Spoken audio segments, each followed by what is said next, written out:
Hello everyone, ভিডঙ্গ.com ওয়েবসাইটে তোমাদের সবাইকে স্বাগত জানাই। আমি সৌরভ দে, তোমাদের ম্যাথ টিউটর। এখানে দেখো যে প্রশ্নটি নিয়ে আলোচনা করব। এখানে বলা হচ্ছে এক্স এর সাপেক্ষে অন্তরকলজ নির্ণয় করো e⁻x বাই সাইন এক্স এর। ঠিক আছে, অর্থাৎ আমাদেরকে অ্যাকচুয়ালি কি করতে বলা হচ্ছে না, আমাদেরকে বলা হচ্ছে ddx অফ এই e⁻x বাই সাইন এক্স নির্ণয় করো। তো আমরা জানি এরকম টাইপের যখন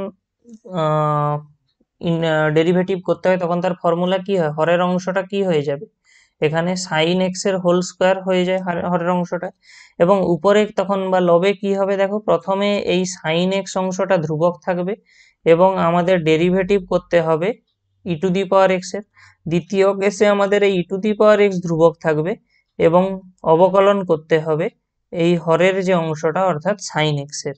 তো আমাদেরকে জাস্ট এই অংশটুকু নির্ণয় করতে হবে। তো দেখো আমরা জানি e⁻x এর তো ডেরিভেটিভ e⁻x হয়, সেই কারণে এটা থাকবে e⁻x সাইন এক্স মাইনাস, এবারে দেখো এই ddx অফ সাইন এক্স যে অংশটা রয়েছে এটা মানে কত, সাইন এক্স এর অবকলন আমরা জানি কত হয় cos x, তাহলে এখান থেকে আমরা কত পেয়ে যাচ্ছি দেখো e⁻x into cos x by আমাদের হরে আসছে কত না সাইন স্কোয়ার এক্স।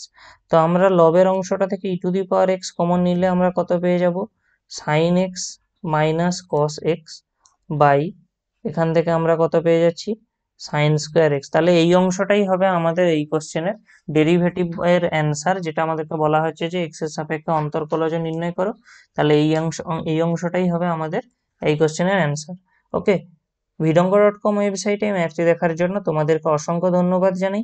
এরকমই নানা প্রশ্ন এবং তাদের সমাধানের জন্য আমাদের ওয়েবসাইটটি ভিজিট করো।